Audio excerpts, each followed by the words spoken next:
করে জানো? যখনই সে উইকেট পায় একদম পাখির মতন উড়ে গিয়ে মাস্টারদের সাথে ধাক্কা খায়, আর ওগুলো দেখে আমার যে কি ভালো লাগে।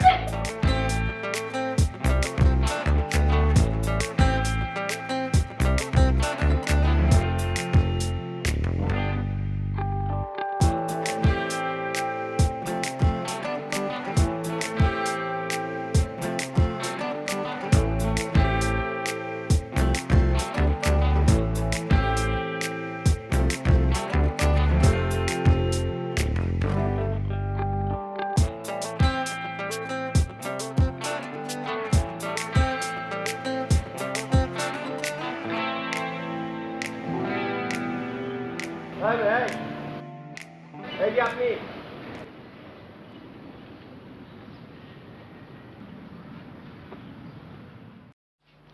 জি কলোনিতে নতুন আসছেন না?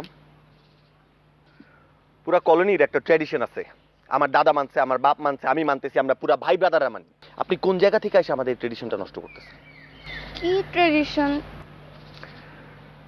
কলোনিতে যখন নতুন একটা সুন্দরী মেয়ে আসে, পুরা কলোনির সব ভাই ব্রাদার, ছোট বড়, স্কুলের কোলের বাচ্চারা আমরা মিলেমিশে যে সেই মেয়ের পিছনে গুড়গুড় করে নতুন একটা মেয়ে না আসা পর্যন্ত। আপনি ভাই আমারে ফলো করেন কি? আপনার লজ্জা লাগে না একটা ছেলে মানুষ ফলো করতে একটা মেয়ে মানুষ হয়ে? কই আমি ফলো করলাম? আমি তো ফলো করি নাই। তাহলে ওই খাম্বা নিচে দাঁড়ায় আপনি কি করতেছিলেন? কারেন্টের লাইন ঠিক করতেছিলেন? আপনার বাবা কারেন্টের মিস্ত্রি? না মানে ওটা তো এমনি, আমি তো তোমাকে, আই মিন আপনাকে পছন্দ করি। আপু, বোন রে, তুই মাত্র নার্সারি গোয়িং একটা ছোট বাচ্চা, কিউট একটা মেয়ে। তোর সাথে আমার হয় না। আমি যেই লেংথে ব্যাট করি না, ওই লেংথে তুই বলও ধরতে পারছ না। তোমার সাথে আমার হয় না তো ভাই। তুমি আমাকে বলটা দাও, আমি ঠিক বল করতে পারবো। তুমি দেখো। বল দিলে বল করতে পারবা? হ্যাঁ তুমি দিয়ে তো দেখো। পারবা না, তুমি ছোট, সব ছোট, তোমাকে দিয়ে হবে না, বাদ দাও। আমি লুজার টাইপ, কিউট লুজার একটা। না আমি ছোট না, আমি পারবো, বলে দেখো তো। শিওর? হ্যাঁ। তোমাদের পাশের বিল্ডিং একটা নতুন মেয়ে আসছে, মেয়ের নাম হচ্ছে ইশিকা। মেয়ের বাবার নাম জানি না, মেয়ের দাদার নাম জানি না। তোমার কাজ যেটা সেটা হচ্ছে মেয়ের দাদার নাম, মেয়ের বাবার নাম, মেয়ের চাচার নাম, মেয়ের 14 গোষ্ঠীতে কোনো গ্যাংস্টার আছে কিনা, কেউ র্যাবে জব করে কিনা, কোনো আর্মি অফিসার আছে কিনা, মেয়ের এক্স বয়ফ্রেন্ড, মেয়ের প্রেজেন্ট বয়ফ্রেন্ড, মেয়ের ফিউচার বয়ফ্রেন্ড আমরা ঠিক করবো। এই সব বায়োডাটা আমাকে নিতে হবে। মেয়ের প্রিয় রং কি, মেয়ের প্রিয় খাবার কি, ফুচকাতে ঝাল বেশি খায় না কম খায়, স্লিভলেস পরে না স্লিভ দেয়া পরে, এগুলো সব জেনে আমাকে দিতে হবে। এই সব কিছু আপনি যখন একটা পাওয়ার পয়েন্ট প্রেজেন্টেশন হিসেবে আমাকে সাবমিট করতে পারবেন, তখন আমি চিন্তা করবো আপনার সাথে আসলে একটা প্রীতি ম্যাচ খেলা যায় কিনা। কেন, তুমি কি ওই মেয়ের সাথে প্রেম করবা? মানে আপনি কি প্রেম করবেন? মানে এত কিছু জানতে আমাকে দেখে এগুলো মনে হয়? না। আরে বোন রে, উপর মহল থেকে প্রেসার আসছে, বললাম না, ইটস আ ট্র্যাডিশন, চাপ আছে, একটা চাপ। আমি জানতাম আপনি পারবেন না, বাদ দেন, সরি না আপনার সময় না নষ্ট করলাম। পারবো আমি, তুমি বলো, আপনি বলেন, আমি পারবো, বলে দেখেন আমি পারবো। ওই যে বললাম পাওয়ার পয়েন্ট প্রেজেন্টেশন। আচ্ছা ঠিক আছে, আমি আপনাকে সব নিউজ এনে দিব। পাওয়ার পয়েন্ট প্রেজেন্টেশন দেওয়ার পরে আপনাকে আমি একটা টস করার সুযোগ দিতে পারি, ঠিক আছে? তার আগে কিছু না।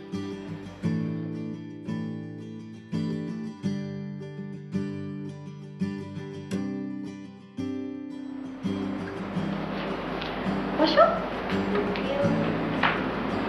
আপু তোমরা নতুন আসছো রাইট এখানে? হ্যাঁ। আপু তুমি না অনেক কিউট বুঝছো, তাই তোমাকে দেখে চলে আসলাম তোমার সাথে কথা বলতে। Thank you. তুমিও কিন্তু কিউট আছো, আর বিশেষ করে তোমার এই চশমাটা বেশি কিউট। আপুর রুমে দেখা যাচ্ছে অনেক ক্রিকেটারের ছবি, তুমি ক্রিকেট অনেক লাইক করো রাইট? ক্রিকেটার লাইক করে? আচ্ছা দাঁড়াও, এদের ব্যাপারে আসলে আমি বলতে গেলে এক্সাইটেড হয়ে যাই। এরা সবাই আমার ক্রাশ, মানে আমি ছোট্টবেলা থেকে ক্রাশ খাচ্ছি। দাঁড়াও, তোমাকে আমি পরিচয় করিয়ে দিচ্ছি। এই যে দেখতে পাচ্ছ, মেহরাব হোসেন অপি। 1999-এ প্রথম সে বাংলাদেশের কোনো ক্রিকেটার যে ওয়ার্ল্ড কাপে ওয়েস্ট ইন্ডিজের এগেইনস্টে 50 করেছিল। তখন জানো পুরো টিমের মধ্যে সবচেয়ে গুড লুকিং ছিল এ। তখন আমার বয়স ছিল 6 বা 7, আর ছোট হতে পারি। সেই ছোট্টবেলার প্রথম ক্রাশ, ছোটবেলার প্রেম, বুঝতে পারছো? আর এর ব্যাপারে আমি কি বলবো, এ হলো রিয়েল টাইগার, মানে আমার দেখা সব থেকে বেস্ট প্লেয়ার। মানে তুমি জানো দুই পায়ে যে কতগুলো এতগুলো ইনজুর্ড অ্যান্ড অপারেশন হয়েছে, তারপরও সে ফ্রিডম ফাইটারের মতন দেশের জন্য অলওয়েজ খেলে যায়। ওর মতন ক্যাপ্টেনই হয় না। মুশফিকুর রহিম, এটা মুশফিকুর রহিম সেদিন মানে যেদিন থেকে ও খেলতে নেমেছিল, যে সাইজের ছিল এখনো সেই সাইজেরই আছে, কিন্তু জানো ওর পারফরমেন্স কিন্তু সাইজ বে সাইজ মানে বড় হচ্ছে, অনেক ভালো পারফর্মার হয়ে গিয়েছে এখন, বুঝছো? মানে কি যে কিউট। দেখো হাবিবুল বাশার, এও কিন্তু ক্যাপ্টেন ছিল, হাসিটা দেখো না কি সুন্দর, দাঁতগুলো বের হয়ে আছে। আমি ওর দাঁতের উপর ক্রাশ খেয়েছি। সে কিন্তু ক্যাপ্টেন ছিল জানো, মানে যখনই সে 4 ছক্কা মারতো আমি খালি বলতাম মার বাশার মার। তাসকিন আহমেদ বলার কি বলবো, ওর উপরে 3-4 বছর আগে থেকে ক্রাশ, মানে যখন থেকে ও নেমেছে তখন থেকে ক্রাশ খাওয়া শুরু করছি। কি করে জানো, যখনই সে উইকেট পায় একদম পাখির মতন উড়ে গিয়ে মাস্টারদের সাথে ধাক্কা খায়, আর ওগুলো দেখে আমার যে কি ভালো লাগে। তারা তোমাকে আরো পরিচয় করিয়ে দিই। চিনো ফিজকে? ফিজকে চিনো না? আরে মুস্তাফিজুর রহমান, মানে ওকে নিয়ে কি বলবো, ওকে তো ওয়ার্ল্ডের সব ব্যাটসম্যানরাই ভয় পায়। কাটার চিনো? কাটার, ওর বোলিংয়ে এমন কাটার, কোনো ব্যাটসম্যান ওর বোলিংয়ের সামনে দাঁড়াতেই পারে না। প্রথম ম্যাচে হিরো, সেদিন থেকে আমার জীবনেরও হিরো, মানে আমার রিসেন্ট ক্রাশ, বুঝছো? আর আরে আশরাফুল, জানো ওর একটা বড় রেকর্ড আছে, সর্বকনিষ্ঠ টেস্টে সেঞ্চুরিয়ান। এই দেখো পাইলট, এর উপর তো আমি প্রত্যেক ক্যাচে মানে সবসময় সে উইকেট কিপার তো অলওয়েজ ক্যাচ ধরে, প্রত্যেকটা ক্যাচেই আমি তার উপর ক্রাশ খাই। আর জানো এখনো দেখতে সেম, বয়স অনেক হয়েছে কিন্তু দেখতে সেই কচিটাই আছে। এই যে দেখছো 2 হাত উঁচু করে আছে, মাহমুদুল্লাহ রিয়াদ, মিস্টার ডিপেন্ডেবল। যখনই টিমের দরকার হয় তখনই সে একটা করে সেঞ্চুরি মারে, ওয়ার্ল্ড কাপে পরপর 2টা সেঞ্চুরি মেরে টিমকে জিতিয়ে দেয়। এই যে আমার আরেক ক্রাশ, কি বলবো এর ব্যাপারে, বেস্ট ওপেনার তামিম ইকবাল। ওকে নিয়ে কি বলবো, ক্রিকেটের বাইবেল, উইজডেনের বর্ষসেরা ক্রিকেটার ছিল, আর এখনো সে বাংলাদেশে সে প্রথম থেকে এই পর্যন্ত বেস্ট ওপেনার। যখনই সে চেতে যায় বুঝছো, পর 4টা 50 মারে প্রত্যেকটা ম্যাচে, আর এইভাবে আগুন দেখায়, যে স্টাইলে দেখায়। এইবার আসো তোমাকে ওয়ার্ল্ডের নাম্বার 1 অলরাউন্ডারের সাথে পরিচয় করায় দেই, সাকিব আল হাসান। আসলে ওনাকে তো পরিচয় করানোর কিছুই নাই, সবাই চিনে তাই না? লাস্ট কয়েক বছর ধরে সে নাম্বার 1 মানে বুঝো তো অলরাউন্ডার। নাম্বার 1 অলরাউন্ডার মানে হলো ব্যাটিংয়ে বেস্ট, বোলিংয়ে বেস্ট, ফিল্ডিংয়ে বেস্ট, বুঝছো? আবার শাহরুখ খান আছে না বলিউডে, ওর যে টিম আছে আইপিএলে কলকাতা নাইট রাইডার্স, সেখানেও সে খেলে। তাকে নিয়ে আসলে বলাটা ঠিক না, বুঝছো? আসে এবার আমার কালো ক্রাশ নিয়ে কথা বলি, রুবেল হোসেন। যদিও একটু কালো কিন্তু আমি হ্যাপি। আচ্ছা তোমাকে একটা গোপন কথা বলি, শোনো শোনো, কাউকে বলো না।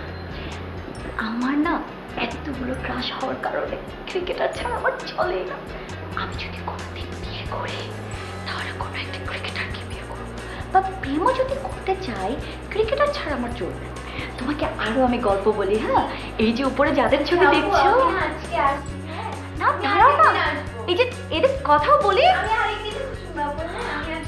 আচ্ছা শুনো আয়শা, হ্যাঁ এদের হিস্ট্রি এখনো বলা হয়নি। বাই।